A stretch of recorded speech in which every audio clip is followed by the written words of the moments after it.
Alrighty, so I have in my book that we are in Numbers chapter 14. Numbers chapter 14. So the spies, the spies went out from Israel and they went out to scout out the land of Canaan. And some of them said, it's too scary, let's stay away from Canaan. Another one said, two of them said, no, let's actually tell the truth about Canaan. So they're disagreeing about this. The spies report back. Let me see. It's Caleb and Joshua. That's right. I think they're the only two who actually report back honestly. The other people are too scared of the Canaanites.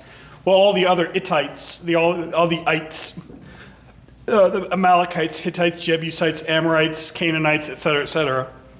The Israelites are scared of all these people, so they bring back a false report. Some of the spies, remember, these spies were from each of the 12 tribes, and there's only 2 of the 12 tribes that are actually faithful. That'll come into play later on.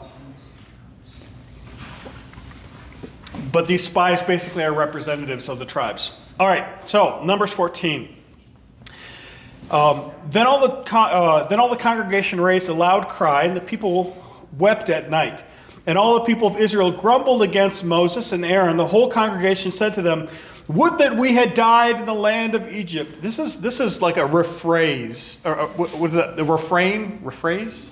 What's that? A chorus? Whatever. That's the refrain, yeah. They say this a lot, I'm noticing. Would that we had died in the land of Egypt, or that we would have died in the wilderness. So now they've added the wilderness to the I wish I had died there. So we're slowly adding places that they wish they died. First it was just Egypt. Now they also wish they died in the wilderness. Why is the Lord bringing us into this land to fall by the sword?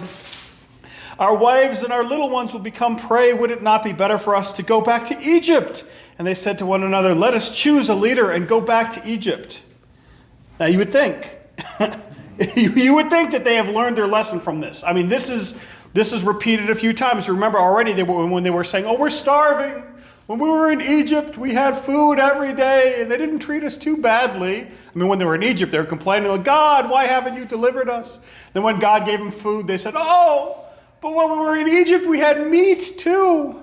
And we had meat pots. They're talking about sat by the meat pots. Okay, yeah, their credibility is pretty shot at this point. So they're grumbling. So when it says that they were grumbling, this is not just like, okay, yeah, sure, let's take the land of Canaan. They're making a big to-do about this whole thing. Grumbling is an understatement.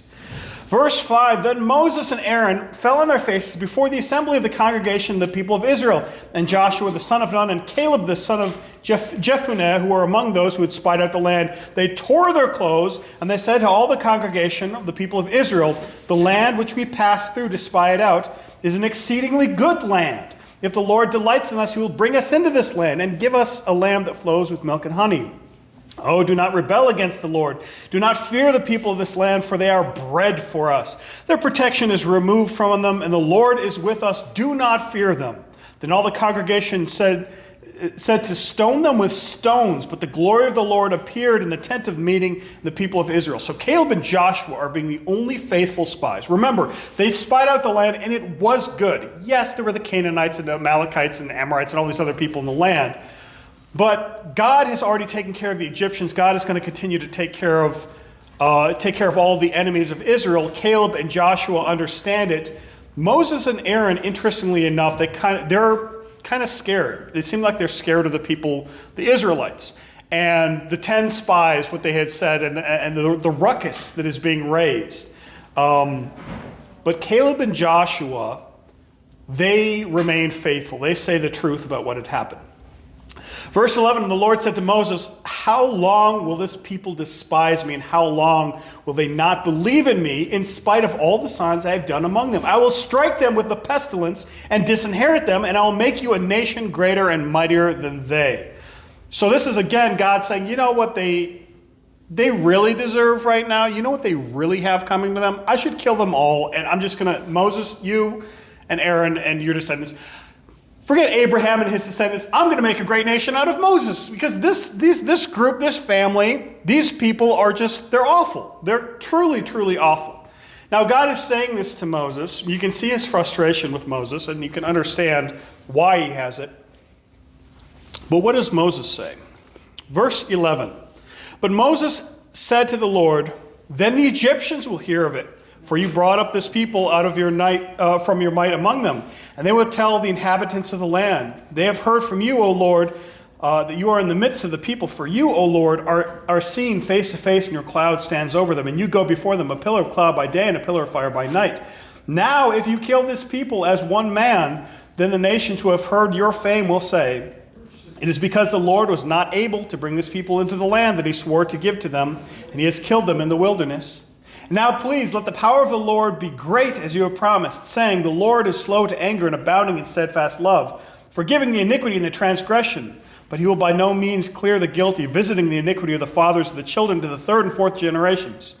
Please pardon the iniquity of the people, according to the greatness of your steadfast love, just as you have forgiven this people from Egypt until now. So Moses is saying this is going to sound very similar. The pattern is similar what the Israelites do, and Moses continues to intercede for the people.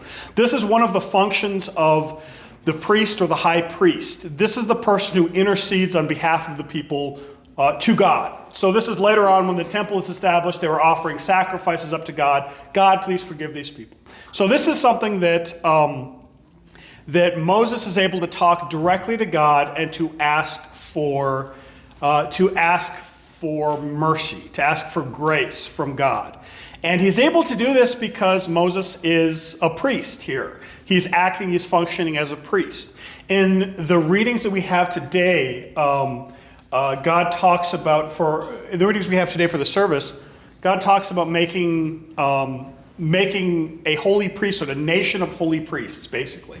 And later on in the New Testament, you hear this phrase that's talked about that you Christians are a priesthood of all believers. And this is what this means. It doesn't mean that each and every one of you needs to put on an ephod and a turban and all the precious stones and whatever and start cutting up bulls and goats and stuff like that. That's not what it's saying, but rather it's saying that you now have the authority to talk to God and say, God, please forgive sins. God, please show mercy. God, please take care of my people. God, please take care of my family. God, please take care of these other people. You have the authority to talk to God directly, like Moses did, and say, please, God, have mercy. And Moses is doing his job here. This is exactly what he's supposed to do. Verse 20, then the Lord said, I have pardoned according to your word, but truly as I live, and as the earth shall be filled with the glory of the Lord, none of the men who have seen my glory and my signs that I did in Egypt and in the wilderness, and yet have put me to the test these 10 times, and have not obeyed my voice, shall see the land that I have sworn to give to their fathers. And none of those who despise me shall see it. But my servant Caleb, because he has a different spirit, has followed me, and I will bring him into the land that into which he went, and his descendants shall possess it. Now since the Amalekites and the Canaanites dwell in the valleys, turn tomorrow and set out for the wilderness all the way to the Red Sea. So basically God says, okay, I will not wipe out all of the Israelites and all of their generations forever and ever, even though they really deserve it. But because they're refusing to go into the promised land, I will give them this promised land. They are at the border. They are standing there. Take one step forward and you're in Israel. That's how close they are. They are in visual sight of the promised land. And God says, all right, they don't want it. They're not going to get it. They're all going to die. So at this point, the Israelites have been in the wilderness for some time. But God says, all right, all this generation is going to die now. All this generation, because they're all unfaithful, except for the two spies, Caleb and Joshua, all of the people will die. I have to replace them. This is going to be the punishment. Not that no Israelite will ever see the promised land, but that of this unfaithful generation, none of them will see it. None of them will set foot in the promised land. Verse 26, and the Lord spoke to Moses and Aaron, saying, how long shall this wicked congregation grumble against me? I have heard the grumblings of the people of Israel, which they grumble against me. Say to them, as I live, declares the Lord, what you have said in my hearing, I will do to you. Your bodies shall fall in the wilderness. So remember, this is what they're asking for. Oh, we wish that we had died in Egypt. Oh, we wish that we died in the wilderness. And God says, bet. All right, you want to die in the wilderness? You got it. You get to die in the wilderness. Congrats. You chose this. So I've heard the grumbling, as I live, declares the Lord. What you have said in my hearing I will do to you. Your bodies shall fall in the wilderness. And of all your number listed in the census from 20 years old and upward who have grumbled against me, not one shall come into the land where I swore that I would make you dwell. Except Caleb the son of Jephunneh and Joshua the son of Nun, the two faithful people in all of the congregations of Israel. The two faithful people. But let your little ones, who you said you would become a prey, I will bring in. So God is saying, okay, you know the children that you are now raising, and you're telling them that they're all going to die in the wilderness, and God isn't going to take care of you. I will show them. I will take care of them. But you guys, you're talking about dying in the wilderness. You're going to get that. All of you, 20 years and older, you're all going to die, except for Joshua and Caleb. But everyone that you've been telling these stories that God is not faithful and God is going to have you die in the wilderness, they're going to actually see the promised land, and you're not going to. Play stupid games, win stupid prizes. This is what we say in the military. All right, but your little ones who you said would become a prey, I will bring in, and they shall know the land that you have rejected. So again, the people rejected the land. But as for you, your dead bodies shall fall in this wilderness, and your children shall become shepherds in the wilderness. 40 years shall you suffer for your faithlessness, until the last of your dead bodies lies in the wilderness. According to the number of days in which you spied out the land, 40 days, a year for each day you shall bear your iniquity. 40 years you shall know my displeasure.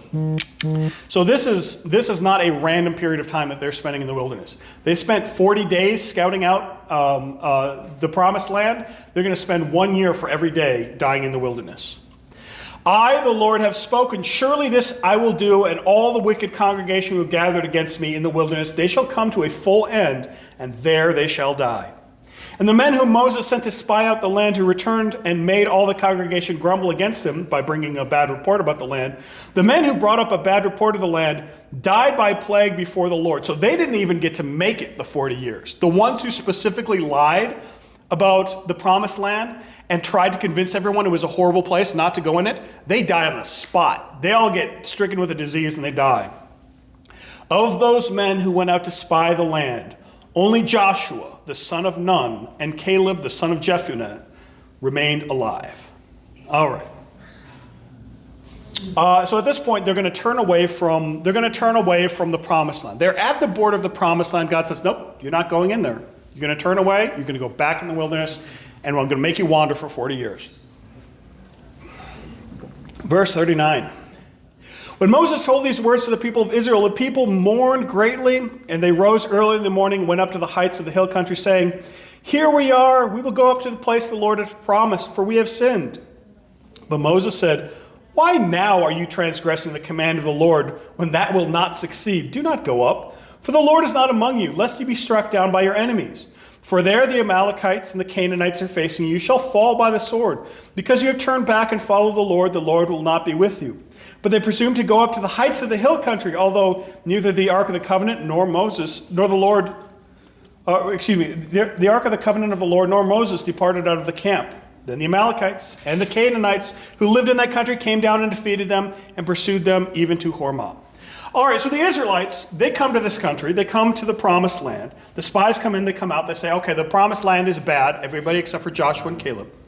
And the Israelites say, oh, we wish that God let us die in the wilderness. We wish that God let us die in Egypt. And God says, okay, you get to die in the wilderness now. That's what you're complaining about, that's what you're going to get. So then they said, oh, no, God is mean to us. We should go into the promised land. And Moses says, are you stupid? Did you not hear what I just said? No, you're not taking the promised land. It's not going to happen. There are Amalekites and Canaanites and Hittites and Jebusites and all these people in the promised land. And they're going to kill you because God is not with you. If you try to do that, they will kill you. So you would think that the Israelites would listen to Moses, would listen to Aaron, would listen to God, but they don't. So what do? A bunch of them say, well, come on, we're the Israelites. We'll take the promised land. God will, even if God isn't with us, we will force our way into heaven. We will take the promised land by our own works. And that works out for them about exactly as well as you'd expect. God says, you're going to get killed by the Canaanites and Amalekites. They go in there and say, we're going to take this country. And the Canaanites and Amalekites go, they squish them. They die. So much for that conquest. You're going to see here that there's going to be a lot of battles. Remember, at this point, there's millions of Israelites. This is not like 10,000. This is millions. So they have enough for armies. Every once in a while, they'll assemble an army, and if God is with them and he brings the Ark of the Covenant with them, they will succeed. But if God is not with them, they will not succeed. It's a very simple formula. Either God is with them in what they're doing, or God is not with them in what they are doing.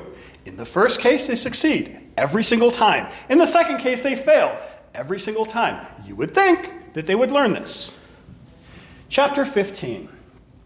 The Lord spoke to Moses, saying, say to the people of Israel, and say to them, when you come into the land that you are to inhabit, which I am giving to you, and you offer the Lord from the herd or from a flock a food offering, from a burnt offering or sacrifice, to fulfill a vow that has a freewill offering at your appointed feast, or to make a pleasing aroma to the Lord, then he who brings this offering plate shall go to the Lord. A great offering of 1/10 of an ephah, fine flour, mixed with a quart of hin of oil, and you shall offer the burnt offering, the sacrifice of 1/4 of a hin of wine for the drink offering for each lamb. Or for a ram, you shall offer a grain offering, 2/10 of an ephah or fine flour, mixed with 1/3 of a hin of oil, and for the drink offering you shall offer 1/3 of a hin of wine, pleasing aroma to the Lord, and you shall offer a bull as a burnt offering to the sacrifice, to fulfill the vow, or peace offering to the Lord. Then one shall offer with the bull a grain offering of 3/10 of an ephah of fine flour mixed with a hin of oil. You shall offer for the drink offering a hin of wine, and a food offering for a pleasing aroma to the Lord. There might be some specific reasons why all of these calculations are the way they are. I don't know what they are. There's a lot of specifics about the offerings, and anytime there's any sort of specific worship commanded by God, he gives a lot of details, like do this exact thing, this exact measurement made of this exact metal, this exact wood, that kind of thing. Is that really just the Lord saying, okay, you think it's you can earn it? Yeah, there is a contrast here. When God wants people to do something specifically, he will tell them exactly how to do it. When it's Joshua fights the battle of Jericho later on, he'll tell them how many times to walk around the city and when to blow horns and when to do these things. If God wants them to do a thing, he's going to tell them to do it. When they take it upon themselves that they're going to conquer the land and they're going to make up their own offerings and they're going to do these own things, bad things happen. Well, I'm just seeing, every time he goes through this process of, okay, you want to be holy, or you want to be this, or you want to be, okay, here's the 10 Commandments, follow them. Yes. And it seems very similar to that. I see what you're saying. He does give them, and we're going to see this in the reading. Well, I don't know if we get into this in the reading for today. But but they say, yes, we will do everything that you've commanded. If it's going to be completely based on their works, he says, okay. If it's going to be completely based on your works, follow this exactly. Perfectly, by the way. Perfectly follow this every single time. And they fail to do that. I mean, they can try as hard as they want, but these commands of God are specific, in theory possible. In practice, nobody except Jesus has ever followed them perfectly. Nobody except Jesus has ever followed the laws of God perfectly. But he does give them. All right. Let's see. Okay, so he's going to give a bunch of laws here. I'm trying to think if I want to skip through the laws. Oh, okay, so it's only a chapter of laws. I'll try to go through the laws pretty quickly because some of them are kind of interesting. Then we're going to get back into the narrative. Verse 11, chapter 15, verse 11, thus it shall be for each bull or ram or each lamb or young goat. As many as you shall offer, you shall do with each one. As many as there are, each native Israelite shall do these things in this way with an offering, a food offering with a pleasing aroma to the Lord. And if a stranger is sojourning with you, if anyone is living permanently among you, he who wishes to offer a food offering with a pleasing aroma to the Lord, he shall do as you do for the assembly. So this is rules for the Israelites, and this is rules for everybody who is peaceably living among the Israelites and desires to be a part of the group. So at this point, you're going to start to see hints of people who are not descended from Abraham are accepted, are adopted into the family of the Israelites as either sojourners temporarily or people who wish to live as Israelites. God is adopting people even then. He's not saying, oh, I'm sorry, your ancestry is wrong. You don't get to be a part of the group. For the assembly, there shall be one statute for you, and it shall be one statute for you and for the stranger who sojourns among you, a statute forever throughout your generations. You, the sojourner, shall be alike before the Lord. One law and one rule shall be for you and for the stranger who sojourns in your land. There's not a tiered system of justice, of expectation. If somebody is going to live in the Israelite society, they will abide by the Israelite laws. That's what God is saying. How many That's a good question. I mean, have you seen the cartoon The Prince of Egypt? No, you haven't seen it? Oh, what are you doing, Paige? Why don't you show him The Prince of Egypt? It's a musical masterpiece. I don't know. In the cartoon, at least, there's a depiction of the Israelites leaving Egypt, and then a bunch of Egyptians kind of go along with them. They follow the Israelites. I don't know specifically that the Bible ever says how many do that, but it does seem to hint that there are some people that the Israelites leave and those who are with the Israelites leave as well. That there are some Egyptians that end up being faithful to God. How many people in addition to that?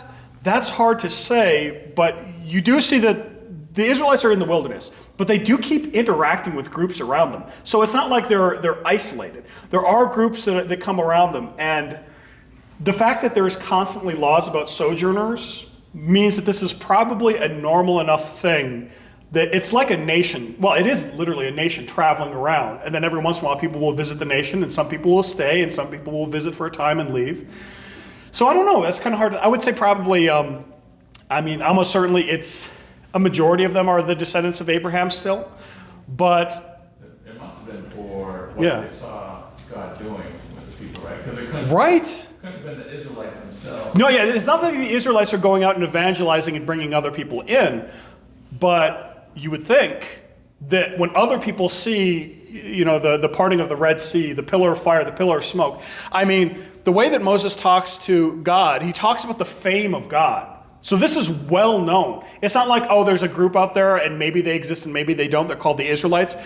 Everybody knows about the Israelites, and everybody knows about the signs of God. Pillar of fire, pillar of smoke. Now, if you're, let's say, a Canaanite, and you've been living this entire time, and you've got your stupid little stone statue that you've been worshiping this entire time, and you're like, I've never seen my God do anything.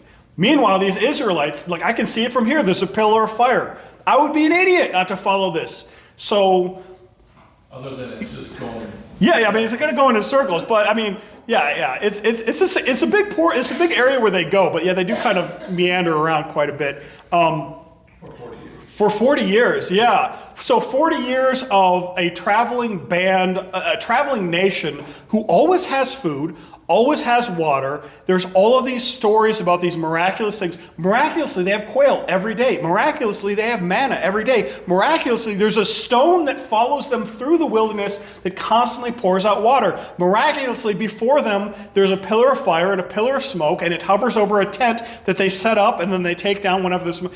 This is the weirdest thing. I've got to see it for myself. But they're the biggest winners you'd ever meet. But they're the biggest whiners. Yeah, I mean, it's got to be absurd. I imagine. I mean, this is true also if you look in the New Testament. The Gentiles are the ones that have more faith than the people of Israel. Jesus says where the Canaanite woman or the centurion, or there's a couple of the Gentiles who convert, and Jesus says, surely I've never seen faith like this in all of the people of Israel. So there's a way that God interacts with people outside of the group of Israel. And I think it's part of it might be that they're spoiled. We're God's chosen people. Nothing bad will ever happen to us. We're God. I mean, you see this in John chapter 8. We've never been enslaved to anyone. It's like, really? Really? That's never happened? God's never saved you from anything? Yeah, we've always been the kings of the world. But I think the outsiders have a perspective that they can see clearly what God is doing with these people. And I think that must really be compelling for a lot of outsiders. Again, you see the Gentiles in the New Testament say, like, well, yeah, obviously you're God. Meanwhile, the people who are following Jesus around say, oh, really? You think he's God? Huh. I guess I've never thought about that. I've never considered that this guy raising the dead and curing leprosy could possibly be God. His father-in-law was not. Moses' father-in-law was not one of the descendants of Abraham.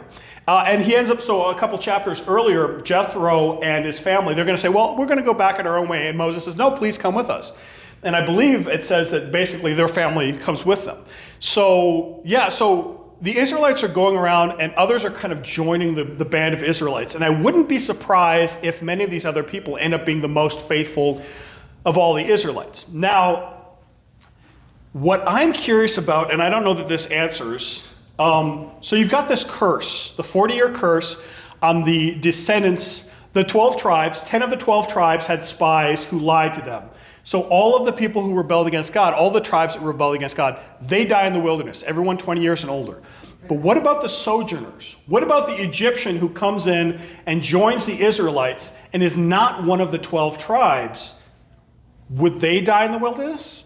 I don't know necessarily that they would, because they're not, the expectation for their behavior is not there. And yeah, they're not necessarily participating. You've got 10 of the 12 tribes are participating in an awful way. The 10 spies, they die on the spot. But yeah, I wonder about that. Yes, sir. I still feel like there's something very special about Moses' father-in-law. Yes. He was a priest, a Midianite. Yeah, Midianite priest, yeah. And he gave that speech you were giving last week that God, I think was God delivering to Moses about use your elders and the chain of command thing. He got the same speech from...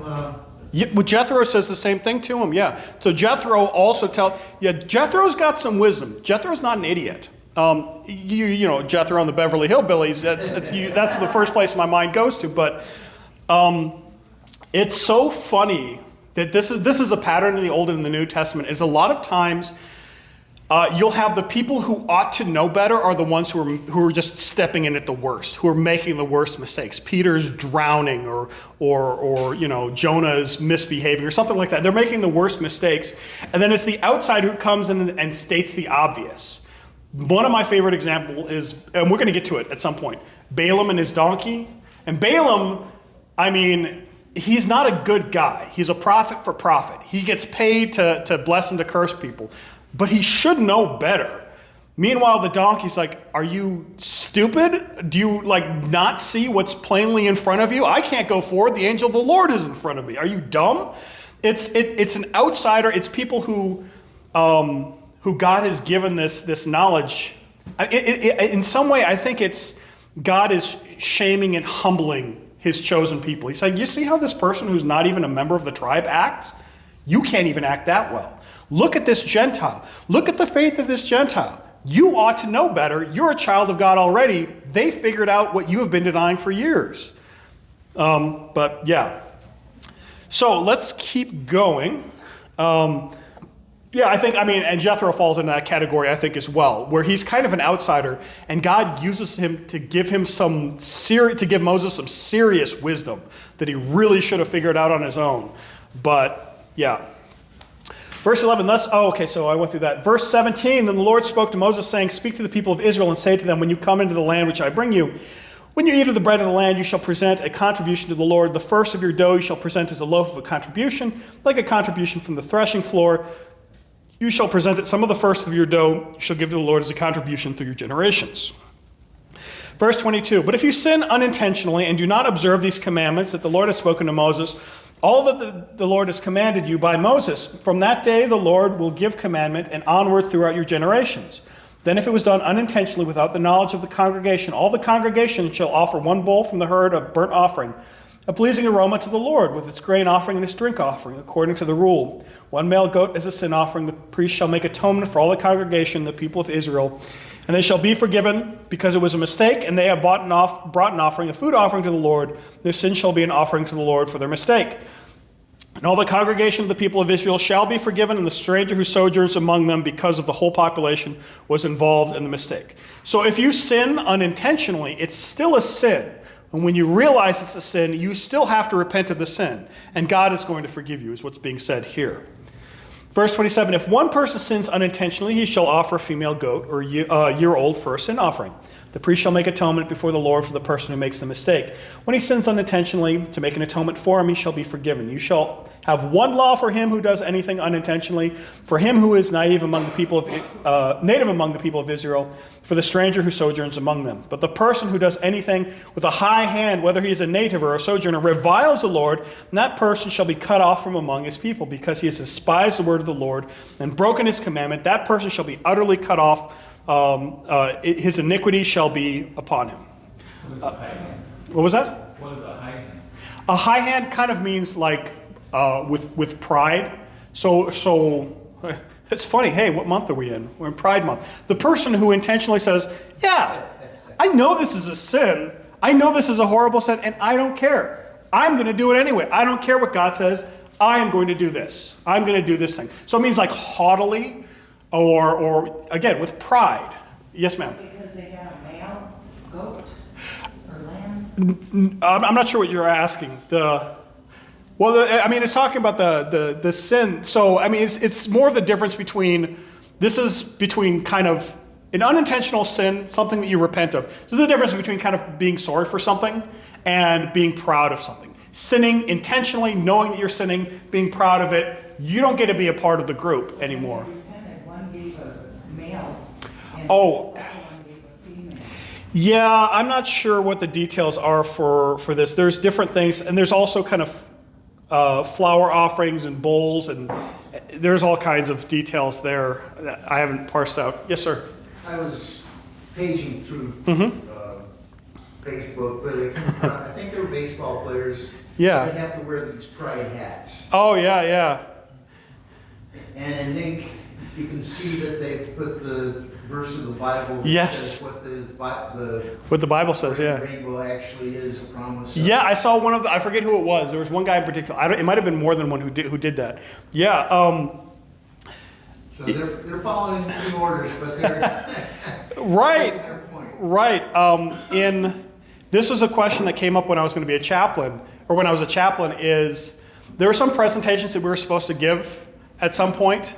The kind of presentation that you assume that the government at that time would have wanted us to give. And the question that I and others raised, well, I didn't so much raise a question, I said, this is what I'm going to do, fire me. I said, okay, I will give your presentation, and I will give my commentary afterwards. And they said, no, you're not going to do that. And I said, okay. Either someone else is going to give this presentation, or I will give it, and I will say what I'm required to say as a chaplain. They said, okay. Nobody gave the presentation. Good, fine. We didn't have to have a stupid June presentation given by the chaplain as to all these things that, thankfully my commanders and stuff in the military, they understood what was going on. They were not all on board with it. They were required to do certain things.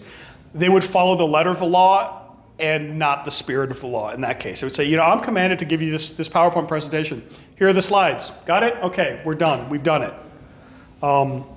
Yeah. I don't know. There's different ways to handle that situation, but that's one of them. All right, so that's unintentional sin. Verse 32, when the people of Israel were in the wilderness, they found a man gathering sticks on the Sabbath day. And those who found him gathering sticks brought him to Moses and Aaron and to the congregation. They put him in custody because it had not been made clear what should be done to him. And the Lord said to Moses, the man shall be put to death. All the congregation shall stone him with stones outside the camp. The congregation brought him outside the camp and stoned him to death with stones as the Lord commanded Moses. This may seem extreme, but this is the standard. This is only extreme according to our standard, in which there's not really any consequences for sin. But really, even a sin that we might see as minor is significant enough that God says, no, I specifically told you not to do this. Why couldn't they hang on someone? They wouldn't hang him. The different cultures had different sort of death penalties. This is why the Old Testament says that Jesus is going to be crucified, basically. Just as the bronze serpent in the wilderness is lifted up, so too will the Son of Man be lifted up. So that's John 3:15. The Pharisees in the New Testament regularly tried to stone Jesus. It happens on more than one occasion. This is the Israelite way of putting somebody to death, is stoning. And there's some, I'm sure, significance and symbolism and stuff in it, but this is just the prescription. Versus crucifixion, which is one of the Roman ways of putting somebody to death in the most humiliating and painful way possible. So there's some times when it's just like, okay, you have the death penalty and our goal is to kill you, maybe cut your head off or something like that. And there's other times when it's, you have the death penalty and we're going to humiliate you and we're going to torture you and you're going to die a slow, agonizing death. That's what the crucifixion was. This was not a merciful way to kill somebody. This was possibly the most gruesome and painful, humiliating way that the Romans could think of. And they were sick, twisted people. They could think of some pretty awful ways to kill others. Something like the guillotine, that was, a rationalist sort of, well, let's just kill them and make it civil. Like, okay. Either you're putting them to death or you're not. Verse 37. I wanted to at least get to this verse today. The Lord said to Moses, speak to the people of Israel and tell them to make tassels on the corners of their garments throughout the generations, to put a cord of blue on the tassel of each corner. There should be a tassel for you to look at and remember all the commandments of the Lord, to do them, not to follow them, after your own heart and your own eyes, which you're inclined to whore after. So you shall remember to do all my commandments. And be holy to your God. I am the Lord your God, who brought you out of the land of Egypt to be your God. I am the Lord your God.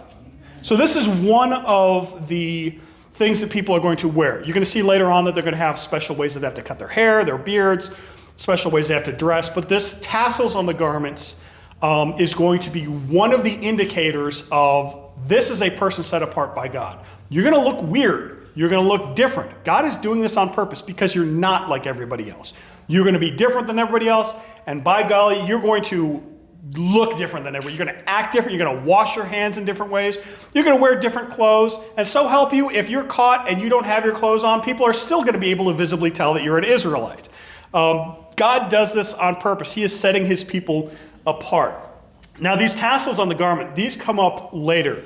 If I remember right, the same word is used. It's the same. It could mean the same thing as the fringe of the garment. So the tassels on the garment could potentially have been what the woman with the flow of blood reaches out and touches when she gets healing from Jesus. This is what she's reaching out and touching, is this indicator that Jesus is one of these people set apart. Jesus is his uniform that's unique to the Israelites, the descendants of Abraham.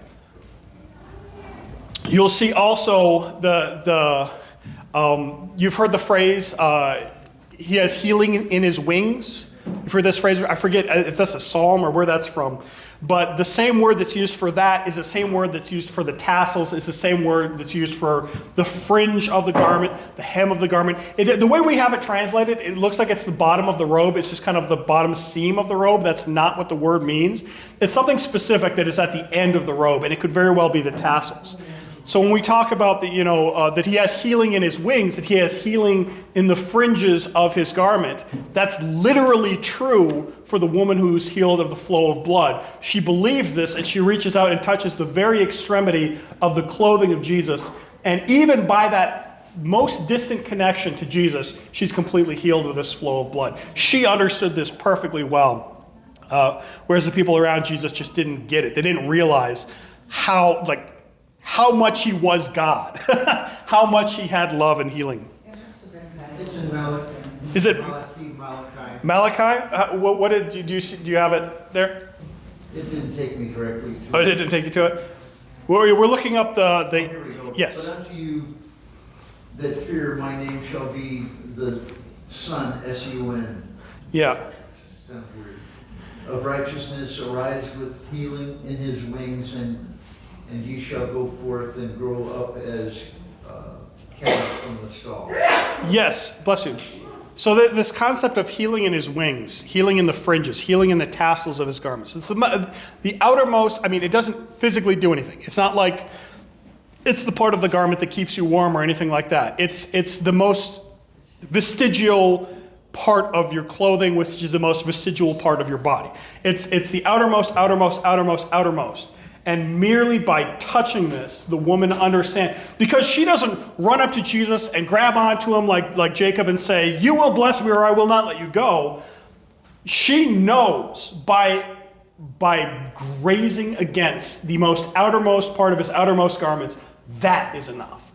The very crumbs that fall from the table, that is enough. The very dregs, the last drops in the cup of the blessing of God, that is enough. She understands this. And this is, anybody who's reading these things, they should know that God's blessing does not have to be this big, great, fantastical display. That God says, oh, you must drink a gallon of communion wine or else you're not going to get your blessing.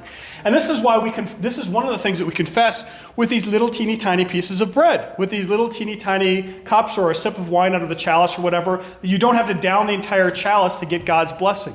That God's blessing is found even in the very crumbs that fall from the table.